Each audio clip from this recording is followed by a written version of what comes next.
और लिखा है पार्लियामेंट बनाम अदलिया। तार साहब आप भी शेर सुने, वो कहते हैं हदीस है कि उसूलन गुनाहगार ना हों, गुनाहगार पे पत्थर संभालने वाले, और अपनी आंख के शहतीर पर नज़र रखें, हमारी आंख से कांटे निकालने वाले। और भाई अगर बंदयाल साहब जो जवाब दे हैं जस्टिस मुनीर के लिए है तो फिर ख्वाजा साहब क्यों नहीं जवाब दे हैं जनाब जुल्फ़िकार भुट्टो साहब के लिए? ये भी होना चाहिए। उन्होंने किया है। यूसुफ रज़ा गिलानी के लिए, और फिर यूसुफ रज़ा गिलानी के लिए, यूसुफ गिलानी के लिए आप आज मुतालबा करें, तब उसी दौर में ये सुप्रीम कोर्ट जाया करते थे काले कोट पहन के। तहम्मुल से बात करें, अपना अपना गिरेबान टटोले ना। अब अस्सलाम अस्सलाम जी शामी साहब और जामी साहब, मैं बड़ा मशकूर हूँ। तारक साहब, आप माशाल्लाह बड़े कानूनदान हैं। आज आप लाहौर हाई कोर्ट के एक फैसले पर बड़े गमो गुस्से का इजहार कर रहे थे, तो आप तो उसमें पार्टी नहीं है। आप तो कहते थे वफाकी हुकूमत का कुछ लेना देना नहीं है। ये तो एंटी करप्शन वाले जाने और हाई कोर्ट जाने और चौधरी परवेज अली जाने, तो फिर आपको क्या हुआ? नहीं देखिए, एंटी करप्शन हो या कोई भी महकमा हो, वफाक कभी भी बरियो जिम्मा उससे नहीं हो सकता। अच्छा। जब तक दाखिला की उम्र वफाक के पास है, जब तक वफाक जो है वो सूबों के साथ कोऑर्डिनेशन में रहता है, तो वफाक को बरियो जिम्मा करार नहीं दिया जा सकता। आप जिम्मेदारी कबूल करते हैं उस दावे की जो चौधरी परवेज अली के घर हुआ? नहीं देखिए, मैं तो ये कहता हूं कि जब मरियम नवाज शरीफ साहिबा के होटल के कमरे का दरवाजा तोड़ा गया, वो तो अलग बात है ना, वो चौधरी परवेज अली ने तोड़ा ना। मगर आपको भी मालूम है किसने तोड़ा। मैं तो इसको प्रोविंशियल गवर्नमेंट के स्टेप को इंडोर्स करता हूं, और मैं कहता हूं कि परवेज अली साहब को तहकीकाती इदारों से तावन करना चाहिए था। नहीं, छुप के बैठने का मकसद नहीं है। तो आप उसमें फरीक हैं। आपको बुला रहे हैं, बेटा आपने बाहर भगा दिया है और खुद आप छुप के बैठे हैं, तो फिर तो ऑब्वियसली इदारे ने कोई ना कोई कार्रवाई सादा बात करते हैं इस अंदाज में। रात गए किसी की रिहाइशगाह पर जहाँ ख़वातीन भी हैं, वहाँ बख्तरबंद गाड़ी से दरवाजे तोड़ने और यूं धावा बोलना, और फिर कल गुजरात में भी ये सब होना, ये क्या, ये इसको आप जस्टिफाई कर सकते हैं? क्या यही सलूक अगर आपके साथ हुआ हो तो आप उसे रिपीट करेंगे? सूरज पे लगे धब्बे कुदरत के करिश्मे हैं, बुत हमको कहें काफिर अल्लाह की मर्जी है। जामी साहब, बात ये है, इनके साथ हुआ क्या है जो तरह शोर गुल है? कोई रो रहा है, कोई चीखे मार रहा है, कोई कह रहा है जुल्म हो गया, कोई कह रहा है ज्यादती हो गई। तारक साहब, आप उसमें पार्टी नहीं है, गिरफ्तार किया गया है, आप उसमें क्यों इन्वॉल्व कर रहे हैं अपने आप को? वो कह रहे हैं पार्टी, सर आप क्यों नहीं पार्टी नहीं बना रहे? दीवारें फैलांगी गई हैं। देखिए, मेरा चौधरी परवेज अली साहब के खानदान के साथ 50 साल का ताल्लुक है। इन्होंने ये हया भी नहीं की। मैं चले अपनी बात करता हूँ, मेरे दादा के घर पे रेड डलवाई इन्होंने, दीवारें फैलांग के लोग अंदर आए। हमें रोने की आदत नहीं है। अब उसकी पादाश में तो मुकदमा दर्ज नहीं हुआ ना।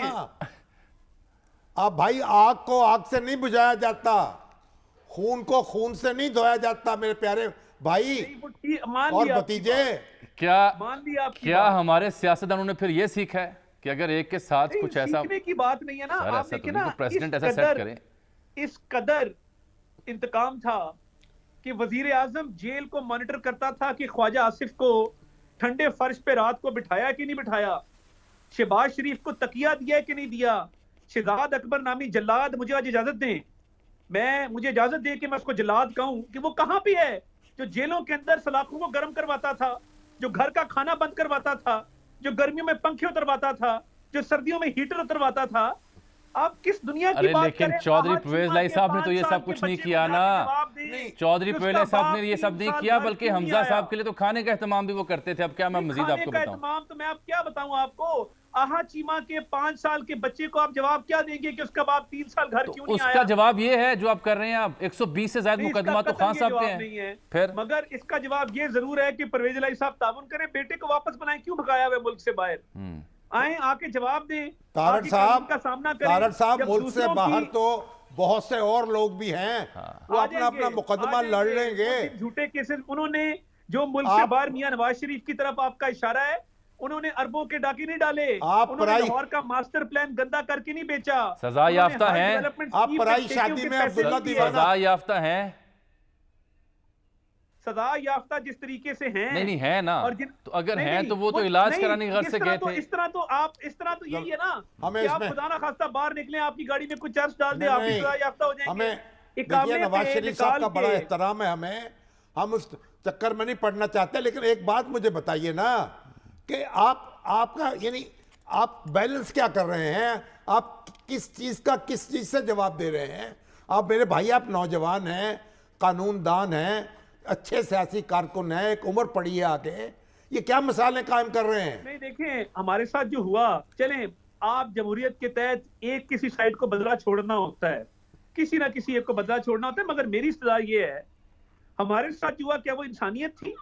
क्या तारीख में बदतरीन डिक्टेटर्स ने भी ये हरकतें की हैं कि वजीर आजम हाउस से जेलों की मॉनिटरिंग होती हो कि कौन खा क्या रहा है, कौन सो कहाँ रहा है? तो देखें, अब ये तो इस तरह तो होता है इस तरह के कामों में, तो फिर और ये तो अब देखें ना, गोया अगर दावा नहीं आप करेंगे- जिम्मेदारी कबूल कर रहे हैं। आप कह रहे हैं कि सारे अमल में, इस धावे में, बख्तरबंद गाड़ी के देखिए, हमले मैं- में, दरवाजे तोड़ने मैं में, कतन- उनकी गिरफ्तारी में, आप कह रहे हैं कि बिल्कुल चूंकि हमारे साथ ये हुआ था, अब इनके साथ भी ऐसा होगा तो गलत नहीं है, हम उसमें, आप कह रहे हैं ना कि बरी जिम्मा नहीं है वफाकी हुकूमत। मैं बिल्कुल बरी जिम्मा अपने आप को करार नहीं देता, हाँ, मैं प्रोविंशियल गवर्नमेंट के स्टेप्स को इंडोर्स भी करता हूं, बिल्कुल और ठीक। देखिए आप कानून का सामना करें ना, बिल्कुल ठीक। कौन सी क़यामत आ गई? परवेज ओहो। इलाही क्योंकि एक अरबपति आदमी है? नहीं, जब तारड़ किसी साहब, गरीब का दरवाजा तोड़ा जाता है, एक वो अदालत रिपोर्ट ने नहीं होता, वो उनकी तो बेल दी वो है, तो चैनल अबूरी दिखाता जमानत ही नहीं मंजूर है। की है, आप अपील में चले जाएं, उसके खिलाफ अपील कर दें। अदालत का फैसला जो है उसका तो मामला ये है कि उसके खिलाफ फिर अपील होती है, कोई प्रेस कॉन्फ्रेंस तो नहीं होती ना। जो मैं आपको अर्ज करूं कि जो अपीलों का हाल और हशर हो रहा है कि लाहौर हाई कोर्ट के जितने बेंच हैं वो क्या करते हैं, आईसीए तक फिक्स नहीं होती, cipher case stay, foreign funding case stay, अपीलें फिक्स करने को कोई तैयार नहीं है। हाँ, एक हो सकता है कि मैं अपील के नीचे तरीके इंसाफ की मोहर लगा दूं, शायद वो अगले दिन फिक्स हो जाए। अताउल्लाह तारड़ साहब, इतना गुस्से में ना आए, संभालें अपने आप को। ये इस तरह की कई तावीलें और दलीलें हैं जो आपके गिरेबान पर भी आएंगी। फॉरेन फंडिंग का अगर आप जिक्र करते हैं, जहां पीटीआई केस था वहां पीपल्स पार्टी नून लीग का भी था, उसका क्या बना? चॉइस साहब उसके ऊपर सवाल उठाते हैं। फिर मैं बार बार अर्ज करूंगा क्योंकि शामी साहब ने रोका मुझे, इलाज की गरज से आप गए थे, वज़ीर आज़म की गारंटी थी, क्या बना उसका? मैंने सारे केस देखे हैं, हमारी तो फॉरेन फंडिंग है ही नहीं, हमारी तो लोकल फंडिंग का हाल। वो तो आप कह रहे हैं हर जमात अपने आप का दिफा करने का हक रखती है। भाई, हमने मनाजरा नहीं करना ना, ये क्या बात कर रहे हैं आप? छोड़िए इसको, हमें उससे गरज तो और नहीं क्या है। करना है हमने? यार, हम उनसे बात कर रहे हैं, मुअद्दबाना गुजारिश कर रहे हैं कि हुजूर, ये कानूनी मामलात हैं, ये अदालती मामलात हैं, इनको इस तरीके से ना डील करें। जी जी, चॉइस साहब, तारड़ साहब सुन पा रहे हैं हमें? जी जी जी, शामी साहब ने तारड़ साहब, आपको तजवीज़ दी है, थोड़ा तहम्मुल करें, बर्दाश्त करें, बुजुर्गों को याद करें, रफीक तारड़ साहब का लहजा देखें, उनको याद करें, उनको, मैं बिल्कुल उससे अपने इत्तेफाक दादा करता हूं, को। मगर देखिए, मैं बिल्कुल आपकी बात को इंडोर्स करता हूं, मगर देखिए, ये नहीं हो सकता कि एक तरफ से अभी भी ये इरादा हो कि कुछ लोगों के साथ मिलके तो केसेस को रिवाइव किया जाए, सजाएं दिलवाई जाएं। अभी भी लोअर जुडिशरी में लोग बैठे हैं जो ऊपर की तरफ देखते हैं और जो इंतजार करते हैं कि किसका ट्रायल किस पेस पे चलाना है और किसके ट्रायल को किस मंतकी अंजाम तक पहुंचाना है। मैं क्या बताऊं आपको? अदलिया पर आप इंतहाई संगीन इल्जाम आयद कर रहे हैं, आप मुआवने खुसूसी हैं वज़ीर आज़म के। सर, मैं इल्जाम आयद नहीं कर रहा, मैं तो हकीकत बयान कर अच्छा, रहा हूं।